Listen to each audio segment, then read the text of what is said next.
This is not a book about strategy. There are thousands of other books out there on that subject.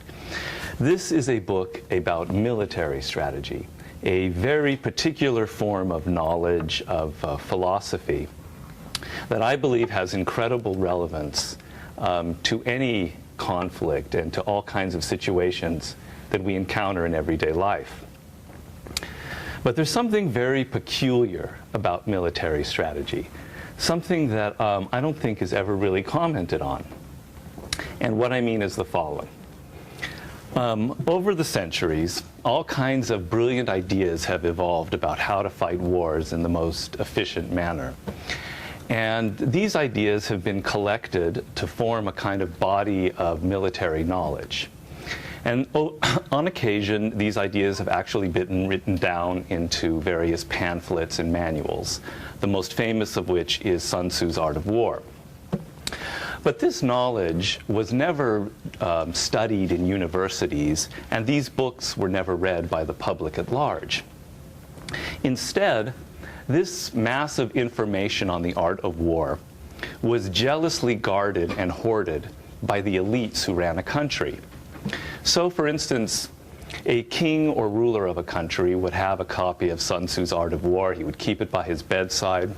He would read it. He would share it with his closest advisors and with his top military men. And these handful of men would meet on occasion and discuss the ideas and how to apply these ideas on strategy to the wars and situations they were facing. The officers and soldiers in an army, they would study tactics. Tactics basically being the art of how you deal with the immediate needs and problems of an army. But they were rigorously excluded from any study of the broader subject of strategy. The same thing prevailed in the culture, in the country at large. Educated elites could read books on all kinds of abstract spiritual matters and philosophy and whatever, but they could never, ever get their hands on books like The Art of War.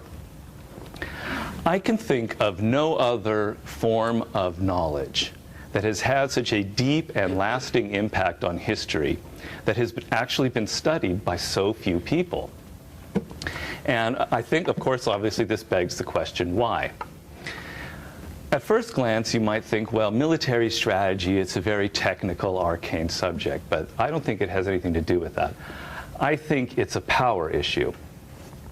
You see, contained in this knowledge and in these books were all kinds of brilliant ideas on how to